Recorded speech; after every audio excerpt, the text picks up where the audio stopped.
علم المستغانم يقول: اكتشفت أن زوجتي تخونني عبر الفيسبوك والإنترنت وتتكلم مع الغرباء، لكنها لم تصل إلى الزنا، وهذه حتى توصل له. واش راك تسنى فيها توصل؟ يا وخلاص، لما راكي تفتح فيسبوك مع راجل هاي بدات الزنا.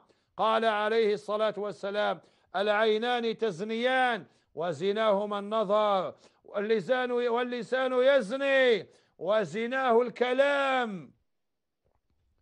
تفتح فيسبوك وتبدأ عندها راجل في الدار ودايرة 10 في الفيسبوك: واش راك؟ لاباس؟ كيف راك؟ توحشتك، عندي شحال ما شفتكش، واش هم اخبارك؟ وهو يعني مقلق، المرأة تاعي كذا، تفاتت مع نسيبتي، ويبداو دوبوي كو جو فوزيفي، ويبداو يا حسبنا الله ونعم الوكيل.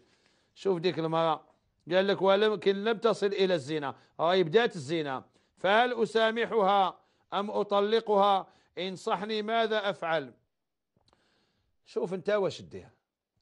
انت يا انصحها البدية، قاعدها قدامك، قلها: يا ما اتق الله، هذا من غضب الله، أنا لا أحب هذا الفعل، ونحبك تحبسي خلاص. ثم إذا هذا المرأة تابت واستغفرت وندمت، كل ابن آدم خطاء وخير الخطائين التوابون. ولكن إذا قالت لك: وش دخلك، وش دخلك، هذا زميلي راك تعرف وش دير. حسبنا الله ونعم الوكيل.